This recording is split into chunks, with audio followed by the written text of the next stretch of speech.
Fala pessoal, boa noite, tudo bem? Ou bom dia, boa tarde, não sei que hora que você vai estar assistindo essa aula, né? Estamos aqui com blocos de SQL Performático. Nossa aula de hoje, dia 23, né, de março de 2020,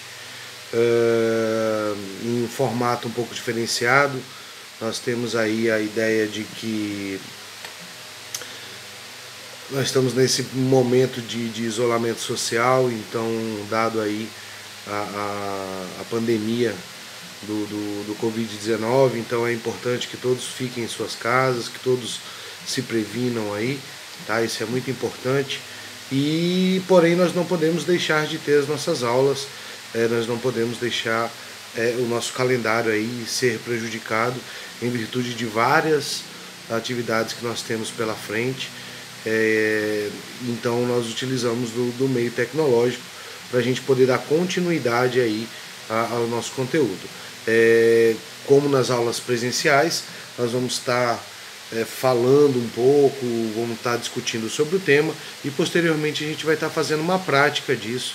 Nós vamos estar exercendo aí algumas atividades, algumas simulações para que vocês possam praticar e posteriormente vocês possam estar adquirindo conhecimento baseado nisso.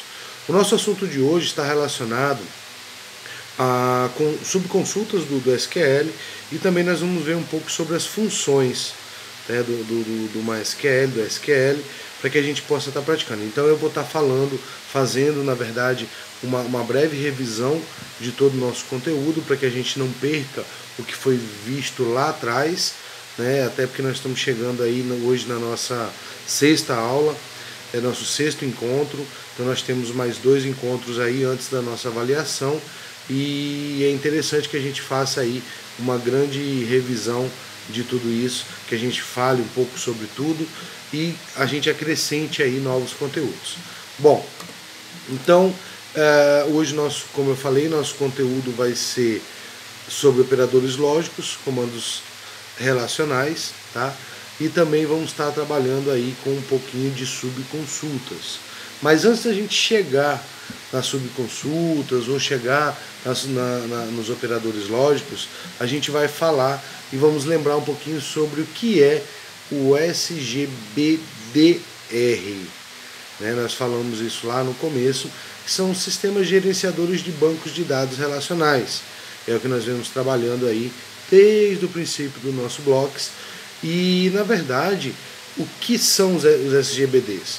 Ele nada mais é do que um mecanismo, né, de recuperação de dados, de armazenamento, um mecanismo que vai proporcionar ao usuário ter essa interação entre o banco de dados e o homem. Tá? Então nós vamos ter aí a possibilidade de estar executando alguns comandos, de estar providenciando uma forma da gente fazer com que essa base de dados ela possa nos trazer resultados que vá atender a nossa necessidade de acordo com o projeto que nós estivermos executando.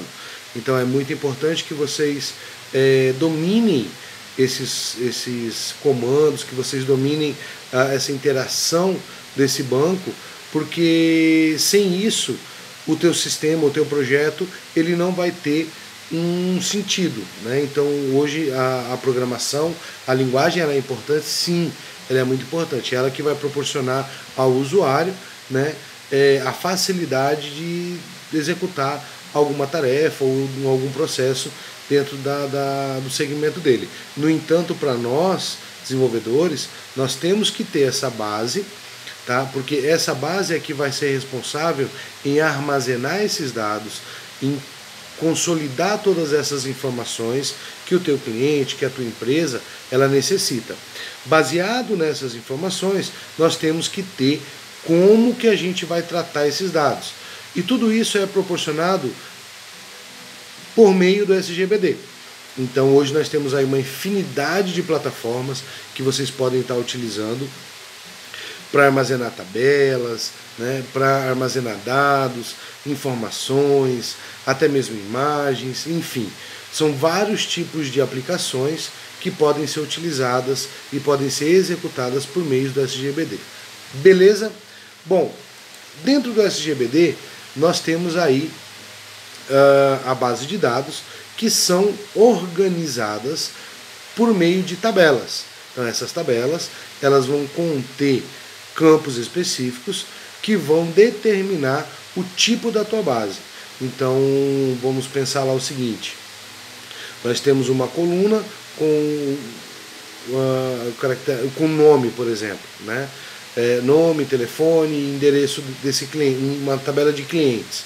Então eu vou ter, sempre que necessário, essas informações que possam estar armazenando esse nome, esse telefone, esse CPF, esse endereço, tá? Então lá eu vou poder ter uma infinidade de cadastros dentro dessa tabela, respectivamente dentro de uma base de dados que pode ser trabalhada de acordo com a tua necessidade aí, beleza?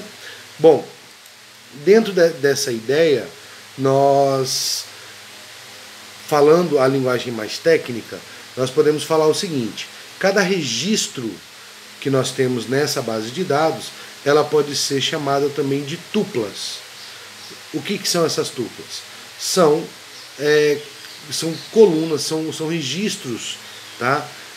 Dessas linhas, dessa tabela, que vai fazer com que você possa armazenar esses campos. Então eu tenho uma linha lá, uma tupla com o João, que mora na Avenida 7 de Setembro, no bairro Liberdade, por exemplo.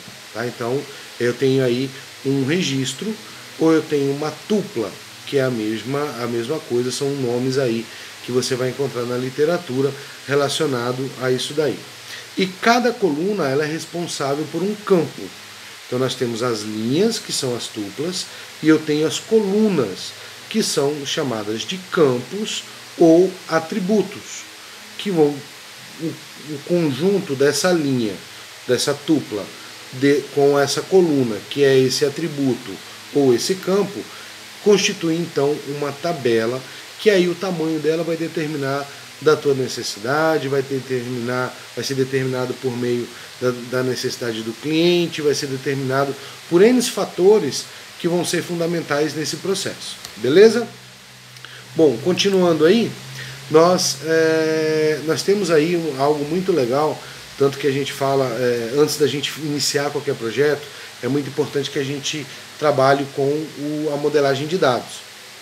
E quando nós trabalhamos com modelagem de dados, essa modelagem, nós falamos que é modelagem de entidade de relacionamento. Por quê? Porque essas tabelas que são criadas, no caso mais de uma tabela, elas podem ser diretamente relacionadas. Então eu vou relacionar essas tabelas de acordo com a necessidade do tratamento de informações.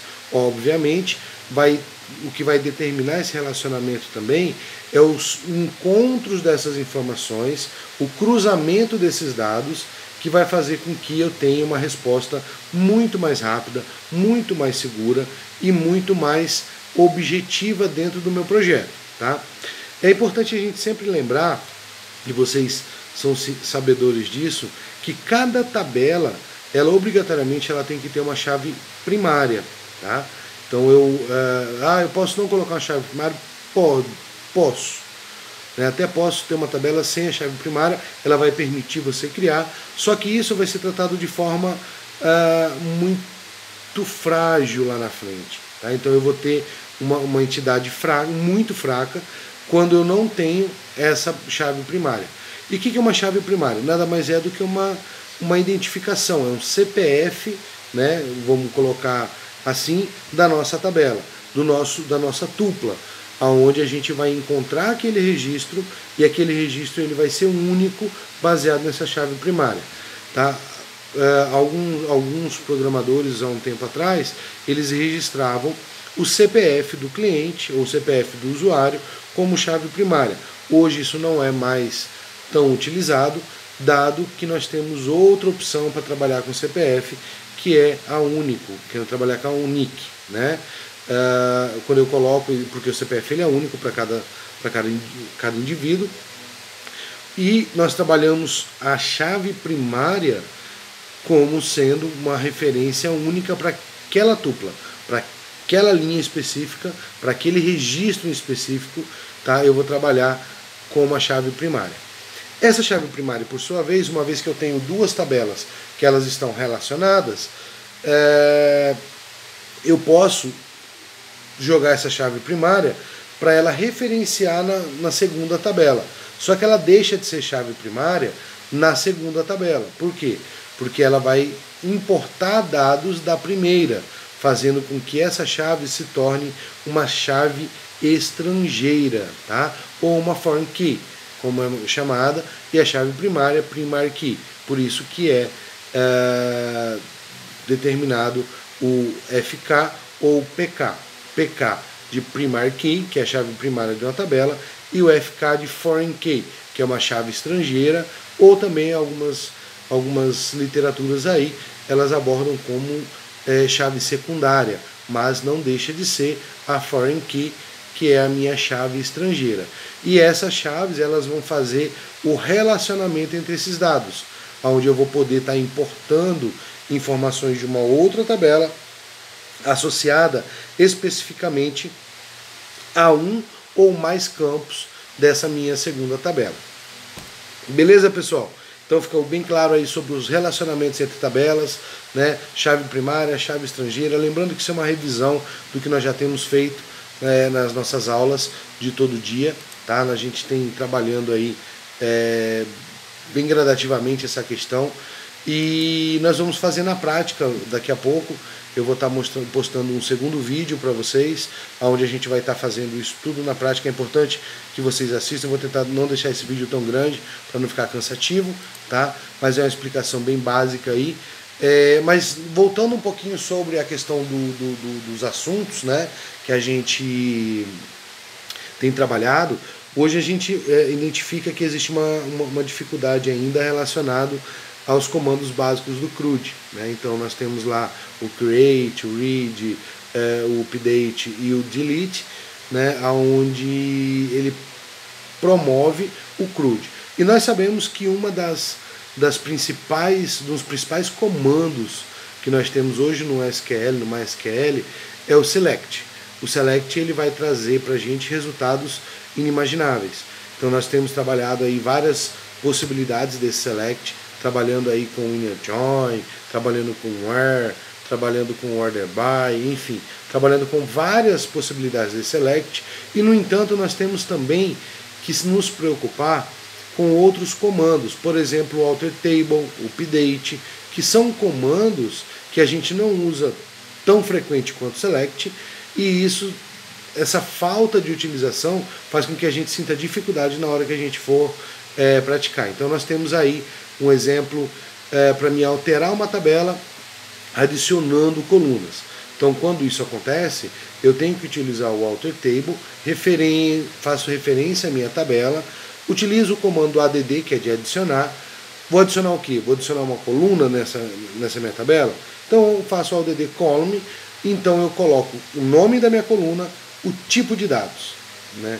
Nada tão difícil, nada tão específico, porém a falta de prática me faz com que eu não consiga lembrar disso frequentemente. Então é importante vocês lembrarem: alter table, o nome da tabela, add column, o nome da coluna, o tipo de dados. E aí eu posso ter uma outra opção dentro dessa mesma sintaxe. Eu posso estar colocando, por exemplo, eu quero que esse campo seja criado depois de algum campo ou antes de um outro campo. Por exemplo, eu tenho lá nome, telefone e endereço. Eu quero colocar o CPF. Então eu quero que o CPF venha depois de nome. Então eu vou colocar lá alter table, o nome da minha tabela, add column, o nome do meu campo que é CPF, o tipo, vamos colocar aí um varchar de 11 espaços, tá? Ou 12 ou 13, enfim. After, que é depois, nome. Uma vez executado esse comando, aí sim a gente cria o campo CPF depois de nome na mesma tupla. Beleza? Eu poderia também nesse CPF ou em outro campo eu colocar uma chave estrangeira, alterar a minha tabela, eu esqueci de colocar ou não programei isso lá no meu modelo relacional, e na hora da execução lá eu vi que de repente eu preciso de um campo dentro dessa tabela que seja uma chave estrangeira. Então eu vou, em vez de excluir todo aquele dado, né, excluir toda aquela tabela e criar novamente, eu só vou fazer uma alteração nessa tabela. Então eu vou inserir um novo campo e esse campo vai ser uma foreign key, ele vai ser uma chave estrangeira. Então o que a gente vai fazer? Alter table, porque eu vou alterar uma tabela, o nome dessa tabela, e eu vou adicionar com o comando add a foreign key, né? Então eu já criei esse campo, tá? Aquele campo lá que nós criamos, eu crio primeiro ele, depois eu adiciono esse campo como uma foreign key. Então primeiro eu faço a alteração dele, eu crio ele, padrão mesmo. Vou colocar lá, por exemplo, telefone.in, telefone do tipo inteiro, um exemplo. Depois eu crio um outro alter table, onde eu vou colocar alter table, o nome da tabela, add, que é o nosso comando de adicionar. O que ele vai ser? Ele vai ser uma foreign key. Eu vou digitar então foreign key, coloco entre parênteses o nome do campo e da onde que está esse campo, tá? Aonde que agora ele vai ser chave estrangeira, mas da onde que ele vem? Qual a tabela que ele está? Então eu vou colocar reference, ou seja, referenciada na tabela telefone e o campo que ele refere-se lá, qual é o ID dele lá. E aí é um lance legal quando a gente fala de relacionamentos, porque quando eu faço essa chave estrangeira, eu não trago os dados, eu vou trazer só o ID, só a chave primária. Eu trago para dentro da minha segunda tabela. Isso vai fazer com que eu possa tratar todas as informações posteriores, tá? Isso senhores, para a gente alterar a estrutura de tabela. Ah não, eu quero fazer uma atualização de dados, eu já criei os dados, agora eu quero mudar ou eu quero alterar alguma informação. Então eu uso dentro do CRUD o update, tá? Que é de atualização. E a sintaxe é bem simples, a gente vai ver depois nos slides que eu vou mostrar para vocês e também vai estar postado no Class. Eu vou utilizar lá update, que é o meu comando base, o nome da tabela, que eu vou utilizar, que eu vou atualizar, set, tá? Ou seja, não é set numeral 7, é SET, né? De setar qual comando que eu quero atualizar. Então eu vou colocar o campo, né, que eu quero atualizar, o valor dele, e eu vou referenciar o ID, where, né, se o ID for igual a tal. Né? Então, isso depois, lá quando a gente estiver mexendo com a programação, a gente pode estar fazendo isso automático de acordo com o que o usuário for atualizar dentro do nosso sistema. Beleza? Então, assim, basicamente é isso, tá? A parte de lembrando um pouquinho desses comandos, né? De alteração, de atualização, é muito importante. E a gente vai, o vídeo está quase dando quase 20 minutos. Eu vou pausar aqui, a gente vai continuar isso na prática, no vídeo prático, onde a gente vai criar uma estrutura, a gente vai criar uma tabela, vamos fazer o nosso alter table, vamos fazer o update, vamos fazer alguns selects, e aí eu quero mostrar para vocês, é importante que vocês façam essa mesma tabela que a gente vai criar, essa mesma base de dados, essas mesmas referências, tendo em vista as funções que a gente vai utilizar e as subconsultas também, tá? E na próxima aula a gente vai ver outros conteúdos bem legais, a gente já está chegando quase no fim dos nossos blocos. É importante que você pratique, é importante que você estude bastante e qualquer dúvida podem postar lá no Class as suas dúvidas, sua pergunta, e eu vou estar respondendo para vocês, eu vou estar online no horário da nossa aula, beleza? Então, até mais, eu volto com o segundo vídeo aí para a gente fazer a prática, beleza, pessoal? Um abraço e até mais!